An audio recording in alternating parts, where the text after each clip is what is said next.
necessarily good for artists into the development group in this space. Secondly, we'll people through more art is produced for more people to connect with. This is a valuable cultural experience. But before that, we'll set up. Two things to go here and set up. Firstly, what does this governmental based steampunk look like? We think that it's going to be okay, equivalent to the amount we would receive as welfare. Artists can live off it, but obviously this amount is not going to be so much that they will want to leave another job to get this income. For the purposes of this spec, we're going to refer to it as GDI. Secondly, when artists, we think that when artists through a significant intention to produce art, we'll fund them with this GDI. If you fail to produce art, that's okay, but if you show no or disingenuous efforts, we'll obviously retract the funding. And obviously, we think that artists will be required to show proof, for example, time loss, artistic process loss, when there is suspicion or scrutiny of whether they are actually qualified for the GDI. That out of the way, the first argument is going to prove like a good artist. What this point will establish is that artists are incredibly vulnerable to practice, they're often poor, exploited, and have their art promoted by corporations and governments, and we think that GDI empowers artists and ensures a basic income of their income and ensures the basic conditions of human life. Firstly, artists are often not out of accessing welfare. This gives them an equivalent form of help. In order to get welfare, people often just show a proof of meaningless searching for employment. But the art industry is structured in a way that doesn't favor the artist. For example, if it's a gallery that buy your art instead of employing you as a worker because they want a certain product, not the speculative creator behind that product. This looks like also young artists, they more often want to give the paycheck to try and get income. Given that they can't access traditional forms of welfare, this is where proposition team steps in and provides the GDI for them to access the income. Secondly, in that consistency in income is often very dubious with artists only don't have access to a consistent level of income. Because we think that firstly, inspiration often comes in both, you obviously can't always have ideas, or maybe you're currently working on an idea, you don't qualify the criteria of meaningfully searching for employment. And also just the fact that there is fluctuating demand for art, because it is very uncertain what people want and looking for the art base. It's dependent on the critics, it's dependent on changing consumer trends. For example, sci-fi books might be in, romance books might be out, and they're often very cyclical trends that you often can't predict, which means that you can't guarantee you at the end of trading art, it is incredibly speculative for these artists whether they can get the income or whether they can sell their art in the first place. Thirdly, it's less likely to be taken advantage of when you have some level of income to fall back on. And because in their world, we think that corporations or governments are like to artists, create X piece of art, or the alternative is your style, where you won't get to send it just for feed your family. These artists are literally zero leverage because they have no access to income before this. For example, in Australia and Canada, indigenous artists are constantly taken advantage of by governments and corporations because they don't have single wealth and privilege before white. They are screwed by white-owned companies which control their ownership of art, which often convert their art for years, right? This looks like, for example, thousands of young women, when they enter the music industry at 18, they lock into contracts that mean that men own their music, which means that they can be abused by men. They often don't have any choice. They don't have any income when they enter these contracts because they're often faced with choice of either end this really bad contract or you can't be your rights, you can't feed your family. They may be treated as this is one exception, but often thousands of these young women are never able to buy back their music or claim ownership of their music. They're often screwed over by this contract. When you have money to go back on, and they're outside, this includes your ability to negotiate with these companies, this increases the amount of leverage you have to be like, no, I'm not going to accept that you're that obviously screwed me over. They have the leverage. This is important. The third thing is, you don't have to change art to often, to take towards the needs of the government or the preferences of the corporation that funding you. Because we talk about self-expression, what's incredibly important for these artists have a story to tell, that is why they're artists. These artists prefer to live a life where they had more control over what they made and felt control over the art they created, over the story that they wanted to tell, that was central to their life, and these on their side, that was converted by companies who want these artists to do something that's more colorful, to do something that fitted their agenda, not the artist. The impact section 4. Firstly, this increases the amount of money and stability that artists can access. Because artists are among the poorest groups in society. They're often young, they're often undereducated, they often don't have any access to other forms of work. In their world, there was literally no form of money. It was literally very uncertain experiences for artists to go through because the income was so unstable, because the income fluctuated. We thought that was a terrible thing for artists to go through. We witnessed debate on this point tonight. Secondly, on self-expression. We feel that artists now they don't have to choose an outlet whether they sacrifice not paying rent or changing their art and fundamentally disagree with what they create, the core ideas and actually they have, right? They created art for reasons that were important to them. It was important for these artists to create art that represented them, to create art that actually made them feel fulfilled and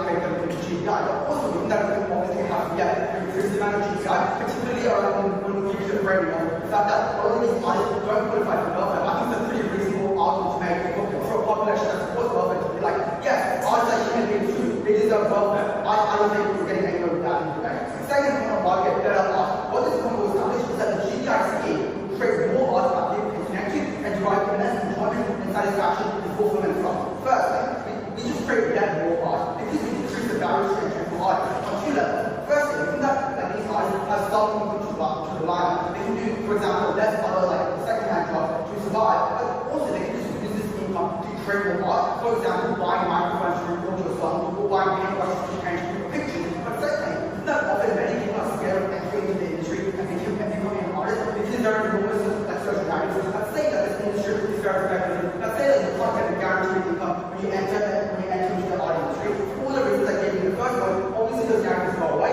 Obviously the artists and people wanting to enter the art industry, become an artist, know that there is some basic level of income that is guaranteed to them. Obviously they know that the industry is safe to enter into. So we create net new art. Why is net new art good in this respect? Because we think that people are all different, right? They come from different backgrounds, they all have their own subjectivities, they all resonate with different things and like different things. We think that basically maximize the amount of art, maximize the chance that people often find and see art that genuinely connects to them. At the point at which people are different, we think that more art is an enormous benefit because it means that people can find and connect to and enjoy and find art that is genuinely fulfilling to their experiences and find art and improve with them. So that's why we're producing art. Because we think that the ground system is racist and bad and exclusionary in a number of ways. Firstly, because of offering a reputation and wealth to be considered seriously in this application process. And secondly, because government art institutions often just favor colonial and Western forms of art. That is why Shakespeare is seen as a pinnacle of literature. That is why often there are Eurocentric views of what good art or traditional art should be.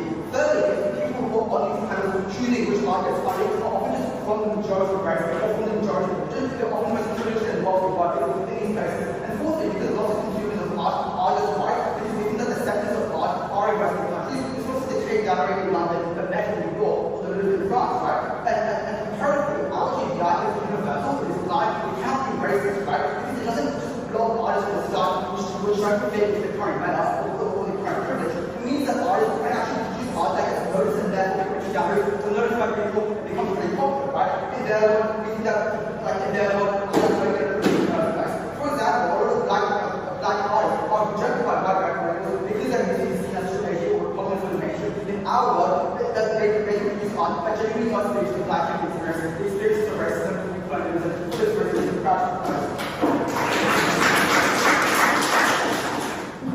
I'd like to speak for our speech and to look at the case of competition and all of the rest of the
evaluating merit on the basis of what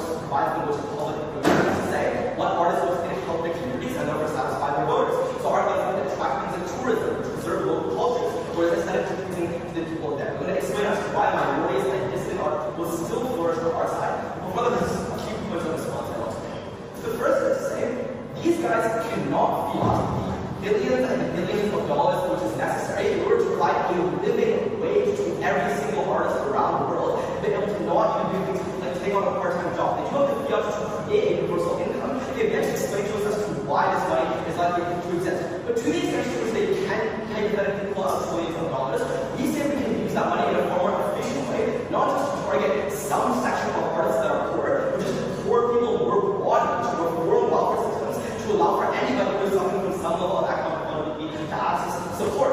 In their world, a lot of the money that they produce still goes towards reasonably well-off or middle-class privileged artists. That is an inefficient allocation of money we're able to do. Second, it's actually not clear in relation to the second argument why everyone wants to have art in a vacuum is just a good thing. We think particularly convergence of things like social media and the internet, where people are able to view art anywhere around the world. So via photos of people visiting galleries. There's already more art online and right at the fingers of your access that you can view, that somebody can view across their entire lifetime. To the extent that they produce a marginal increase in the amount of art that people can make, it's not going to survive that by the network.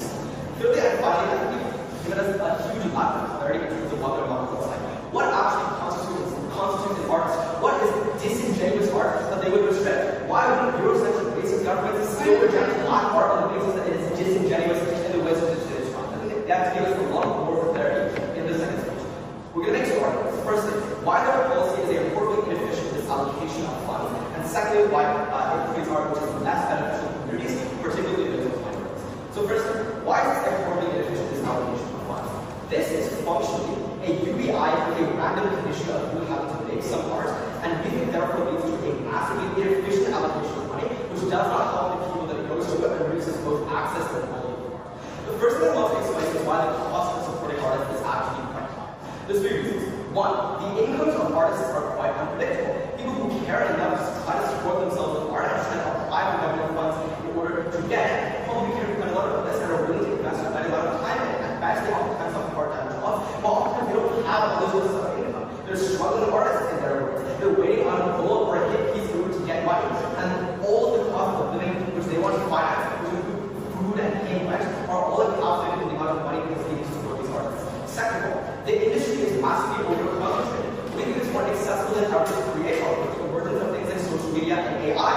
So there's so much competition within this industry, and to the extent to which some people are making money, many other individuals are not. There is some how much attention anybody gives to art at some point in time. Thirdly, art itself is oftentimes incredibly expensive to find. Not all art, but a lot of art in the modern day pushes people to expand and challenge bigger boundaries. You have to buy a ton of things in order to do that. You have to buy rents, and you have to buy paint supplies, which truly are things that are quite expensive.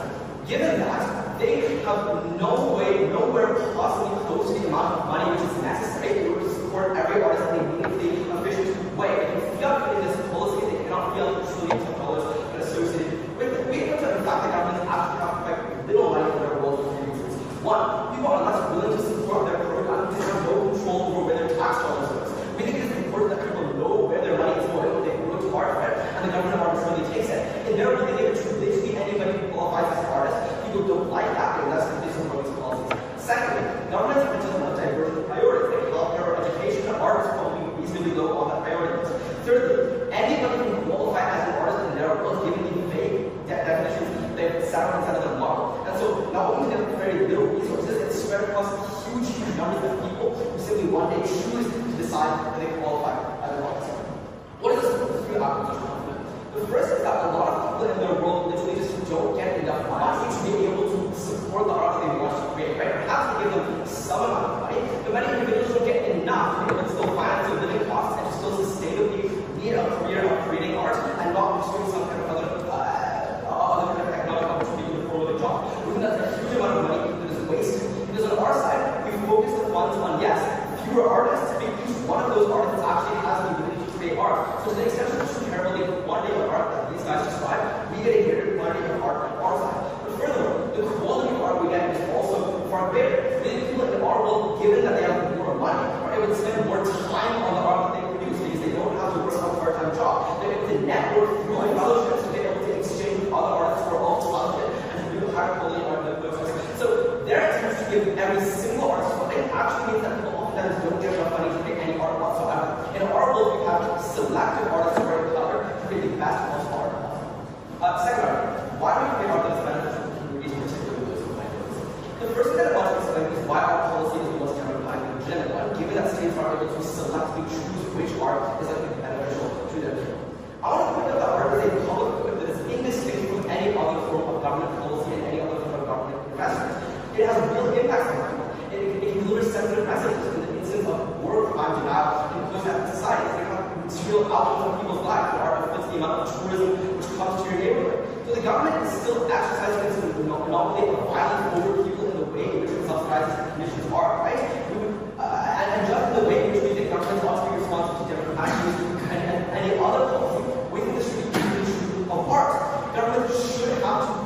fact, we choose via our programs which art is most in the interests of the people, what is most going to help individuals inside of their communities. And so on principle, we produce the most legitimate art. But secondly, I also think we get more diverse art. And this is inherent, this is implicitly responsive to the connection of the second argument. We mentioned that naturally, the art market is quite majoritarian for reasons they describe. Artists want to make money, and so often the artists who are the most successful are cosmopolitan artists who appeal to Americanized versions of art all around the world, and it's privileged rich artists who disproportionately rise to the top. But in their world, creative qualities remain the same, because everybody gets the same amount of resources, everyone's elevated the same amount. Rich privileged artists still have more capital than the poorer disadvantaged artists. In our world, first of all, needed is so on feed up people or poor artists, or like the reflection of the artists and political messages. But furthermore, given that this oftentimes happens in local communities, minorities enclave around local governments, they have a lot of power to push for art reflects their cultures. Oftentimes minorities have disproportionate voting power because those swing voters who are not affiliated with anyone from the party inside the system and are therefore able to demand government subsidized art use their importance to that. We get more diverse art and democratic legitimate art. So those are the things.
It requires you to spend hours and hours editing your work, like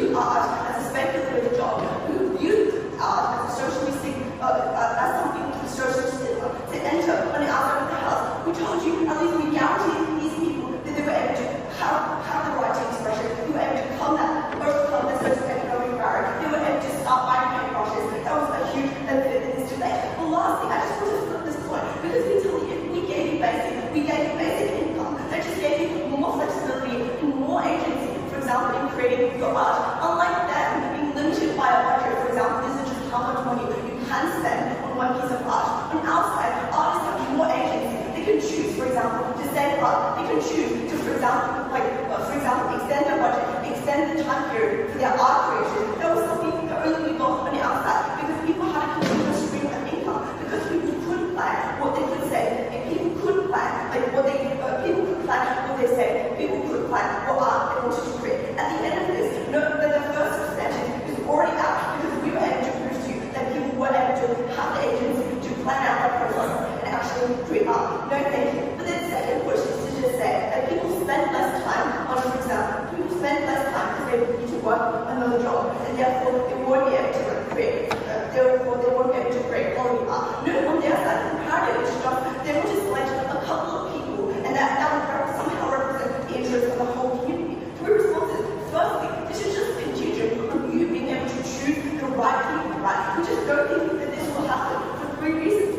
Firstly, because we tell you that even local communities, they still have government incentive. They still have incentive to make sure, no, thank you, that a lot of these, that the majority of consumers are represented. That doesn't defeat our mechanism here. Also, another reason that they fail to address is just when local communities, or majority race communities, try to fund art, they often fund in their best case. For example, if they choose to fund minority art, it's often tokenistic, because they want to fund, no, thank you, what seems indigenous. For example, in Australia, they find things, for example, people to create dot painting rather than other things that other indigenous communities do that seem less indigenous, because people didn't know about that. We told you that was a uniquely bad way of funding art, because even in their best case, they chose the most tokenistic thing to actually fund, and that was just very bad. But also, another reason why this is untrue is just it's harder to hold local communities and government accountable.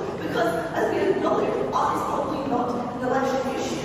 Therefore, we told you there were less accountability measures in terms of holding people accountable. For example, if we chose 20% minority art versus 50%, probably no one was going to hold you accountable. That meant that the people entering art on their side was still predominantly from the majority. Minorities were not represented in this process. But let's just knock out the last push on we've exacerbated inequality. This is just significantly untrue, because inequality was just worse on their side. There are wealthy artists on both sides of the house. They're going to be okay no matter what. On our side, we were able to provide guaranteed funding that was certain to some minority artists willing to enter. On their side, they were never able to guarantee that. Maybe in their best case, they benefited 15 minority artists. We told you the scale was much larger. We benefited this most vulnerable group of artists on our side. Now, moving on to my view, at the end of this point, what should you know? Firstly, it's just on our side, we were able to bring the disenfranchised people who wanted to express themselves into the industry. That was just so good in our favor, because it was so benefit affecting so many people in this debate. On their side, they weren't able to do anything. Possibly in their best case, they fund tokenistic minority art that was never enough to get them over the hurdle. Final word to my second line, yes. The real allocations that you describe as to finance your policy come from welfare for more vulnerable groups like those under the poverty line or victims of housing justice. Why are artists more vulnerable to this country? Listen to my response. I just said we would redistribute the fund that you had, and a couple more responses. We're not taking away welfare from the poor of the poor. That was not what I was saying. So, secondly, is this a principally just? Is opposition to government principally justified? I'll give my substantial to this one, which is directly responsive to their second argument on why governments have no principled right to decide what to actually fund. So the first premise of this argument is that art is just subjective. It is often influenced by things like, one, your culture. This looks like full chords, a song, sounding happy for Western listeners, but sounding actually sad in the original language created, which is Japanese. But secondly, just personal taste and preferences of individuals.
new artists who are creating as much art and instilling their footing. Artists who are creating divisive art, creating nationalistic art.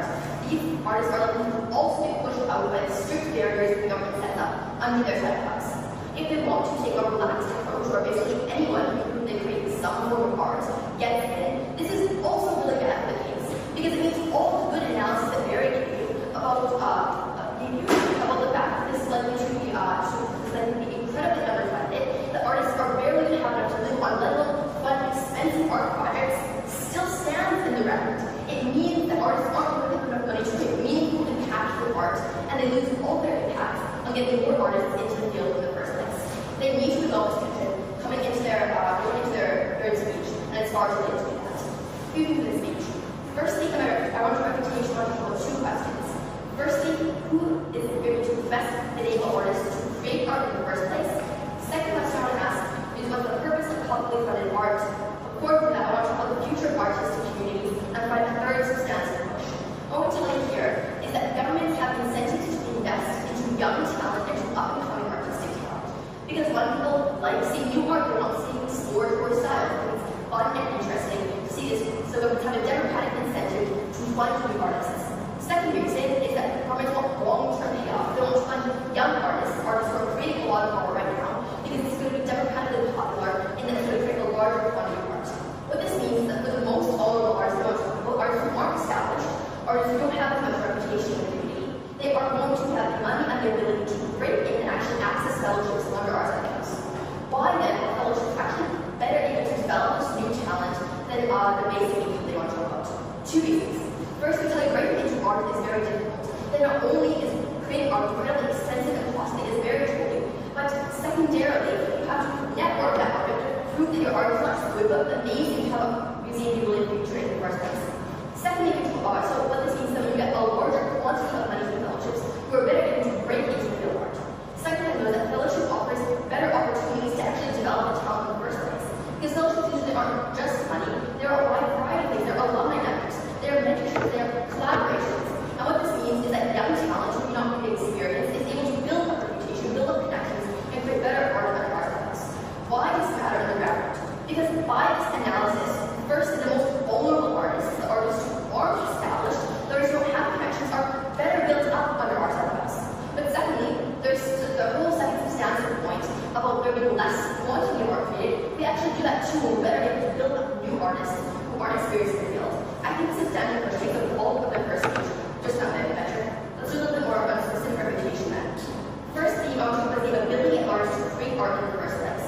And that's what, as you can see, being an artist is incredibly expensive. You're often working in a field that is inconsistent. That's incredibly on whether or not people like your work or not. They work in a field that has really high barriers of entry. You need to build up connections in museums. You have often very expensive procedures and very expensive works of art that are created. Why then doesn't just the basic income that provides everyone actually enable artists to make art? First, they don't throw the word livable wage, but I think that's incredibly unlikely. And they themselves can see that when they tell you, oh, it's not so much we want to leave for a different job. Are they going to pay you below minimum wage then? We're giving you three reasons why it's incredibly unlikely this wage is going to end up. That first, it would be incredibly unpopular to just fund a large portion of people out of tax money that could be going to welfare and other services, just give it to a bunch of artists who aren't going to necessarily produce art that's beneficial to the public. Secondly, the government has many interests that use the care about healthcare, the care about education, and with the same thing around how to create art. Third reason is that it's broadly going to be very dispersed. That given that there is letting anyone in, that any one artist is unlikely to give a very large amount of money. The response is saying, well, we have art grants in the status quo, we have art grants in the status quo, like it costs a lot of money. But I tell you, not the billions and billions of dollars are going to need to sustain every single person who creates some art, every single person who has an Etsy shop for the coming years. And let's take them the best thing. It's like even if the wage is livable and they still create art, we tell you it's not going to be good and high quality art for two reasons. First, because it actually takes a lot more money to create under their set house. Because you don't have more going to create under their set house. Because you have to work a second job because they're not getting that money. That if you want to create a large project that's investment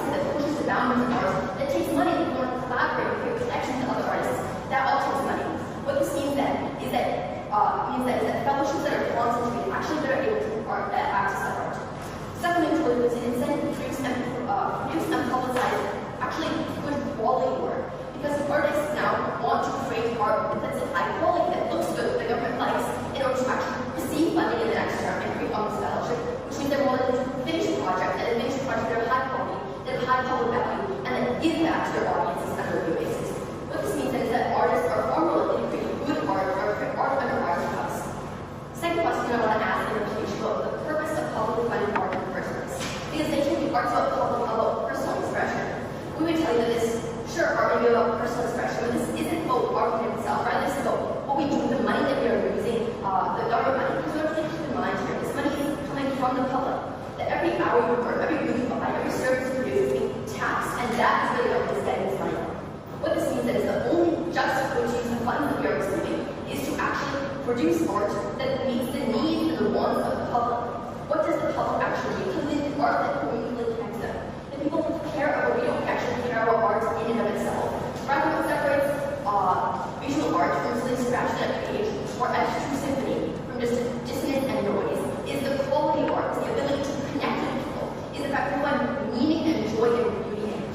What this means is that art funding must be democratic, because good art is the art that most people find enjoy out of, and it connects and matters to you.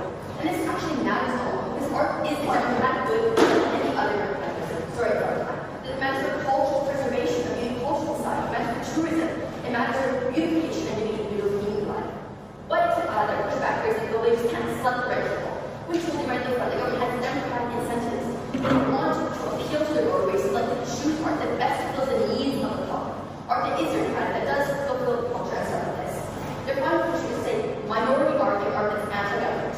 I'd say there's two general cases here. One is the case where the government is repressive, and until this, you likely won't actually want to fund that problematic or minority art there to have governments are regressive anyways. Because if you just cut out any art that's disingenuous, then all the political art, all the minority art, all the gay art is going to cut out on their house either way. Rather, this debate most likely takes place in countries that are relatively progressive and liberal.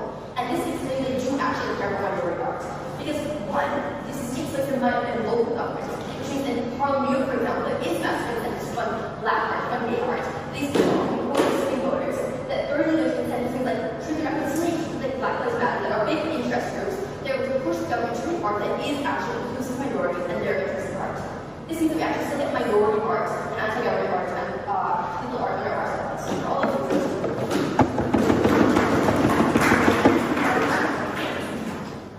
I'd like to take this and to continue a definition and follow-up comparison.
First, on efficiency. I think it was incredibly unstrategic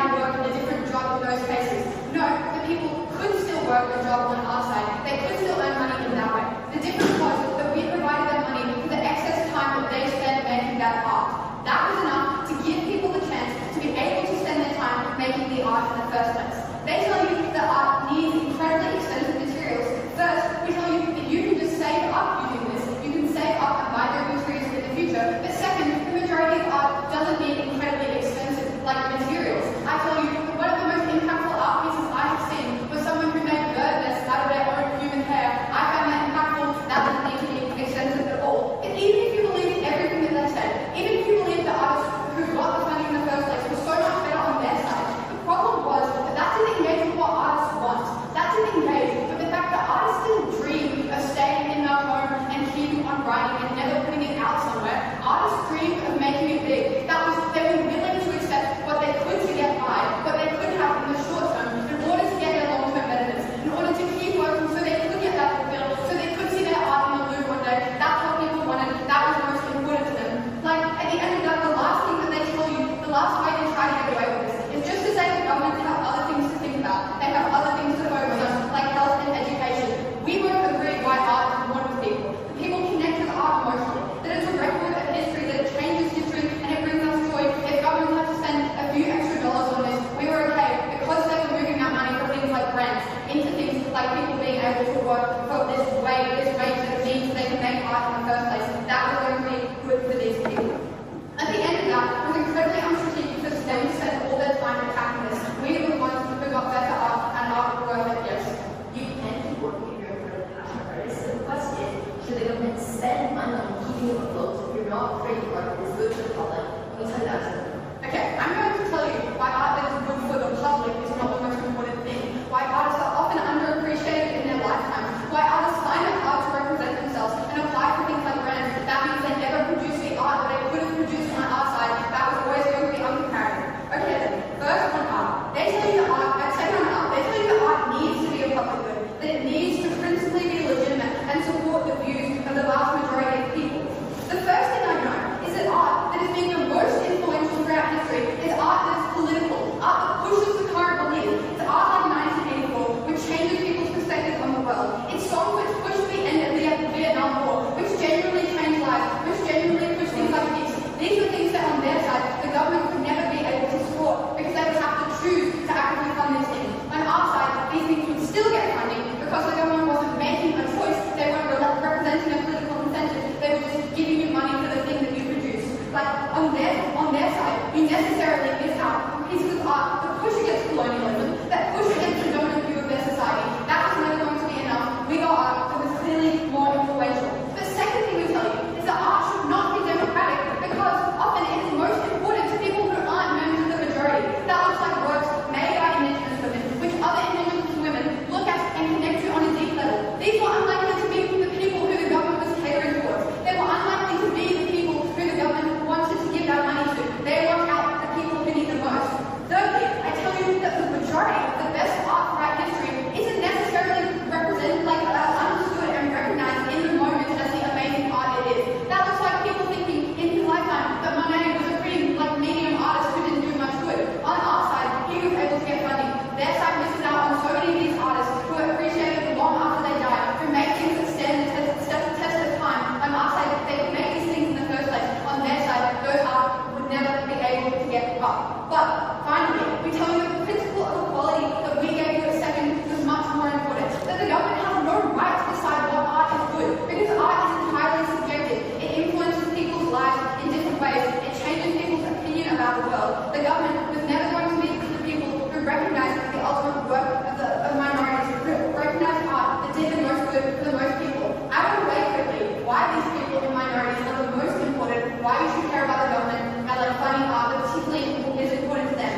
they tell you that the governments care about the minority. We tell you that they only care about it in the perspective of the majority. They only care about art. It was incredibly tokenistic if they didn't help these people.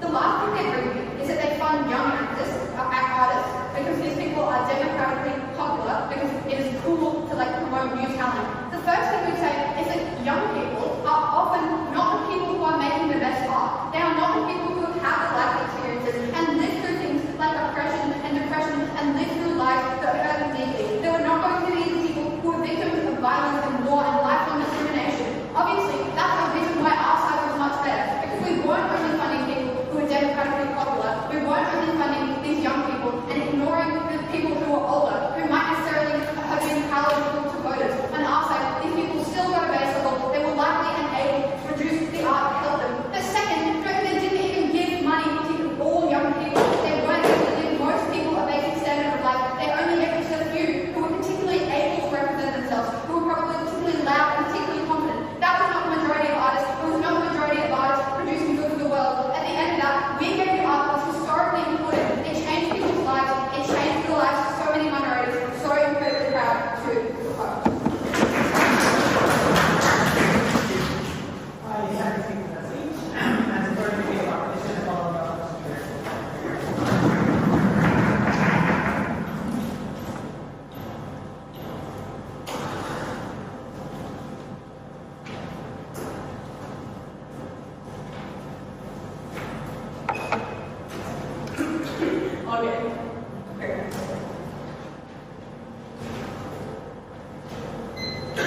So we told you this at first, but I want to make it very clear to you what the purpose of government art funding actually is. Because you hear a lot of rhetoric out of their side of this, all of which essentially implies the government for some reason has an obligation to give all individuals the right to receive money to just sit around and create art.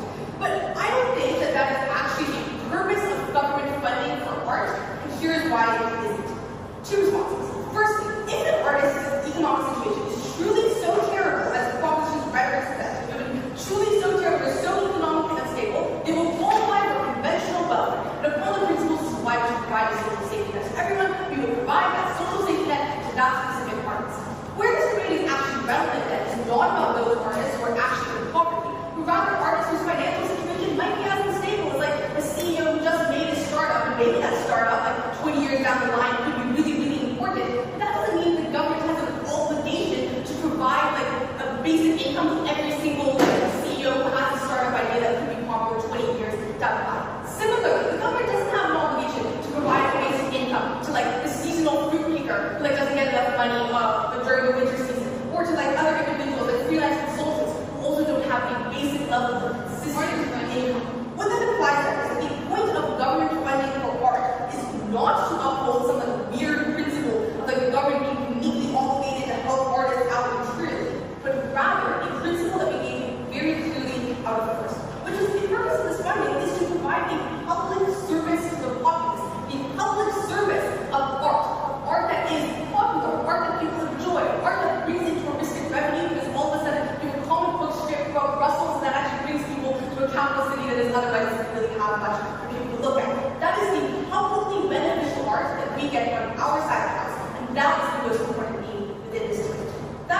that they are able to come.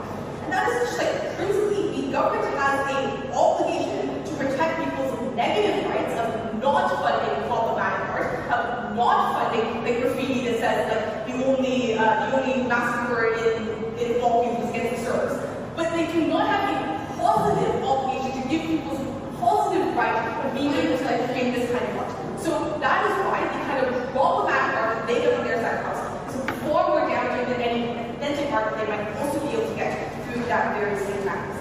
I think it's made it very clear why we get publicly beneficial art, and also why that is was the obligation and the purpose of the kind of finance you're talking about to begin with. Go. You went to Australia. Our government funds tokenistic art and doesn't fund art that pushes against colonisation and pushes for reparation. What happens to these people on your side? I will respond to that in the second theme. I will flag when I get to it.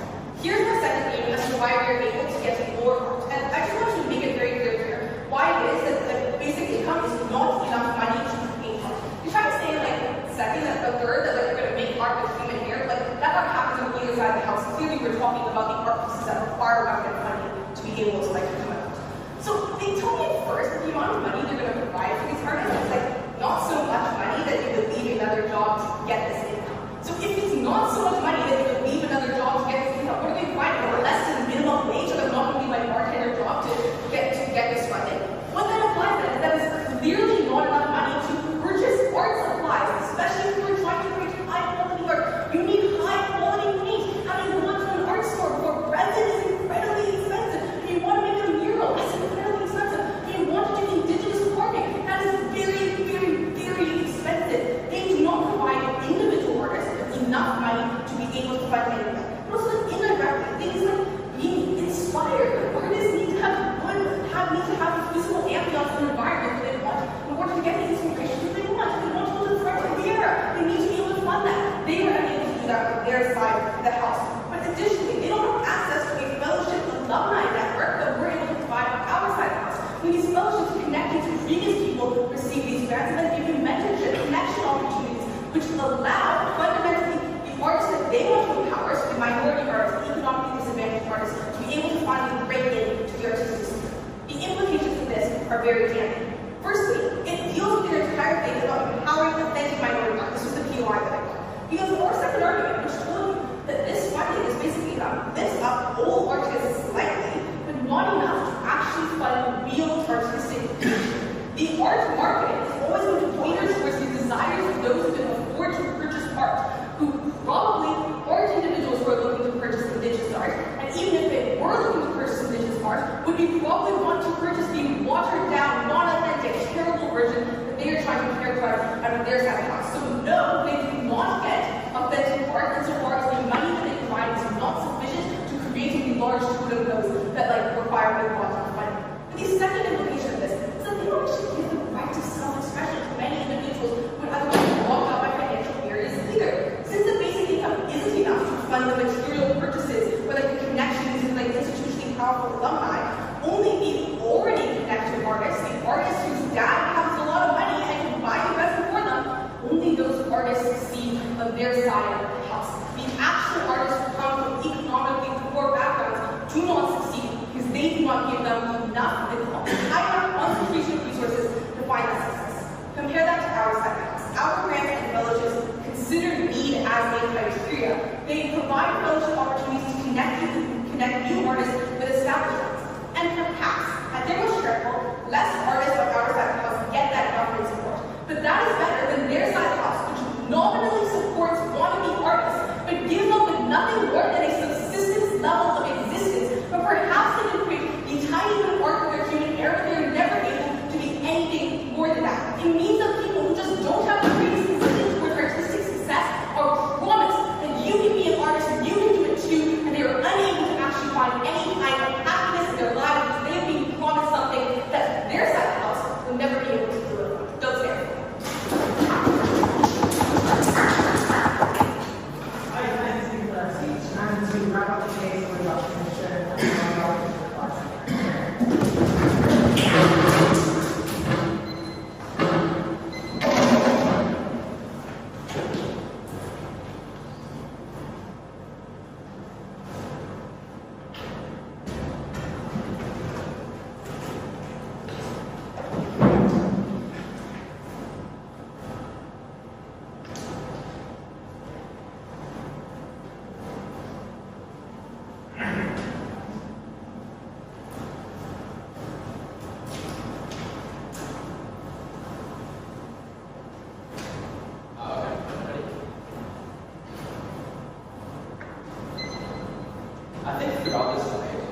problem is that they have had zero words to explain as to why that is not working. Art is in fact a public good, which meaningfully affects people's lives, both socially as well as physically. Art is actually in many instances quite expensive to finance, because to spend time and thought and resources in creating a piece that's actually meaningful is time that you're not doing things like working around. We agreed on either side of the house that art was a valuable thing to pursue, but not when it was arbitrarily throwing resources to anybody who wanted to be an artist, but rather concentrated among our original spirit within. The first thing I want to talk about is which side creates art that is as for society. And I think the easiest way to go for us in this debate is that our programs and scholarships are created in a way which seeks to satisfy voters and therefore water public. You get art which has conditionalities, that it must be accessible to anybody inside the neighborhood, that it must be conducive to the preferences of everybody who observes it. And I want to make this is an obligation governments have to do, right? This does meaningfully affect their lives in the way that any other policy that we expect to be democratic society would be. What I don't have an obligation to do is to subsidize some random person's passion project because they chose to quit their job and to pursue art. Look, we wouldn't agree that not every artist probably fits that model, but many of them do. And we say that it's stupid, therefore, to arbitrarily throw money to anybody who qualifies as an artist as per their own definition. It is far more legitimate to respond to proper obligations as art science. To be fair, the kind of what comes from their side is, well, the government is not looking to do things like anti-political minority groups. But we've actually given reasons as to why they're likely to do so. Given that this is something that is delegated to local governments, and minorities oftentimes want to play around common geographical territory, they oftentimes exercise a significant amount of political power within their municipalities. They are oftentimes swing votes. And this is actually a voting issue for many individuals, because art can have devastating impacts on your tourism industry. It can have heavy impacts, say, in a post-conflict society, on the ways in which different groups are able to reconcile with one another. Minorities do exercise quite a bit of power. They are able to propel governments and create art, which is conducive to them. In their world, they simply give money to whoever. They give money to everyone. They cement the existing inequalities which they themselves describe, because they have given us zero reason to suggest that people have the water and we're taking power anywhere wherever they are. The final thing they say is, well, this art would be totally insane. But they really haven't given us a reason as to why that's the case. We've explained that these are, once again, local governments that are public responsibility, who are knowledgeable about what the local minority defenseless communities care about. Presumably, we don't want to piss off minority purposes, so we have an interest in doing things like, as per our model, delegating responsibility to notable figures within minority communities who actually know what they're talking about and know about which art is valuable to the country. So the bottom line is this: we get the best art that is the most legitimate for everyone, and that the government is consistently correct and subsidized. Let's talk about that the quantity and the individual artists and the way in which that plays on the other side. And they call us out for criticizing the model over and over again. But I think it's because the model is really nonsensical. They care about welfare, and they say they're going to reallocate money from supposedly bad spending departments in order to fund this policy. But why is that the case? We would suggest this is one form of welfare. It's called making funds come out of other forms of welfare, which target specifically more vulnerable groups. They've given us some reasons to suggest that artists are vulnerable people, not reasons to suggest that's why they are more deserving, given the many artists that are reasonably well off from other more vulnerable classes in society. Look, a lot of art is in fact expensive to create, and if it's not, as in the case of the human hair, then it's probably not a concerning side of the debate. The point is, they don't have the money to spread so thin across everyone who qualifies as an artist. Nobody is able to want the capacity to produce quality art that they want, because only our side that probably concentrates resources in the most strategic way possible. I thank you for that speech, and this is back on the case for competition and all about competition.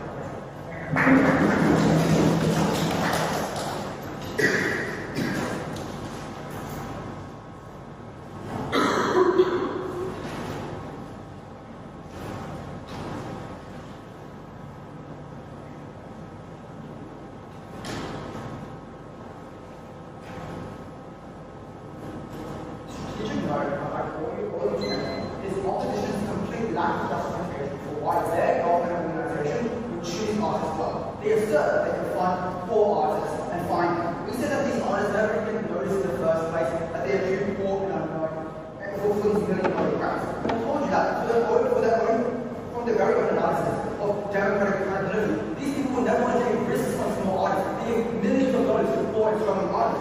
They say that they can fund minority art because, you know, they are good. But on their own analysis, these people would obviously not, the majority would obviously not fund minority art, but not connected that they will not become publicly beneficial. That being said, I'm going to do actually things. Firstly on the artists, then on the art. Firstly on the artists, we told you a bunch of reasons as to why artists would be benefited. Firstly, because we told you that welfare was often not the case, was often just not the option for these artists. We told you that often they were exploited by companies and governments. What did they say? They firstly started to test or fear on our Firstly, they said that people had control over where the money goes and that they were on the government parties. I actually know that both these mechanisms are true. Obviously, our money wasn't a major voting issue. Even in those organizations, most people didn't have enough time or interest to actually care about this. But secondly, just so that we had to get in this debate, like read the info side, GDR wanted a basic standard of living for people. Obviously, that means you guys have more counted yet, but like obviously, like you guys have more money to find your own crime. But sure, like what outcome was that they were obviously concentrated to far fewer individuals. The second push they had was that they didn't give them enough money to find useful art. Firstly, we told you that most art was just not marble statues that cost millions of dollars. Most of them just needed pen and paper. Most of them just needed paintbrushes for them to paint on. Most of them just needed money to get by for which they could create art in the meanwhile. What did we sorry? We told you that artists were not qualified for welfare. There was structural features to the job that meant that they weren't actively seeking work and didn't fall under the definition of unemployed, so they just got no welfare support. We then told you that artists had now significantly more leverage on their outside to not be exposed by contracts. They literally had zero response. What's the way here? Why should we witness effect in this line? Three things to know. Firstly, on scale and certainty. In this art right, with a bunch of speculative emotional impact, this is the most concrete benefit we can do, right? We tangibly increase the quality of life for literally like thousands of artists to make sure that they live for their hungry, to make sure that they can send their kids to school and feed their families.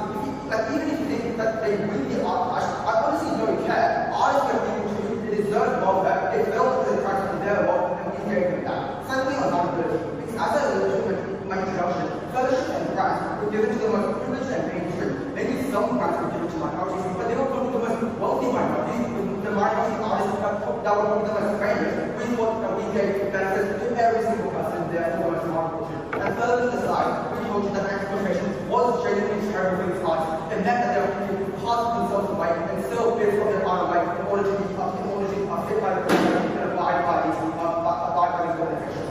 Then on art, what did they say? They said that we should fund art that is only publicly beneficial to communities and can rely on the democratic mechanism. Firstly, we told you that democracy was always on a functioning mechanism because people on the ground do not vote on art issues or engage with local communities on the issue of art funding. And secondly, the Chinese culture by democracy was a legitimate mechanism in determining art funding. Because art was subjective, because there was no objective criteria this opposition team could point to for choosing the right kind of art to fund. But crucially, the democracy that they love to rely on overlooks minorities and art that challenge the policies and narratives supported by governments and those in power. The only engagement with minorities is when they say, minorities are free riders. Why? That is a lie. No reason to because why minorities are free riders. Then they say that, local communities can fund art for minorities. But actually, when they have orange speech, the world is that, like the world is that for mostly white, for mostly privileged, often privileged Western forms of art, and therefore privileged forms of white art. Not fund minority art enough. But even if they did fund minority art, they just overlooked our point, which told you that even when minorities got funded, they exchanged the art between more colorful to the majority.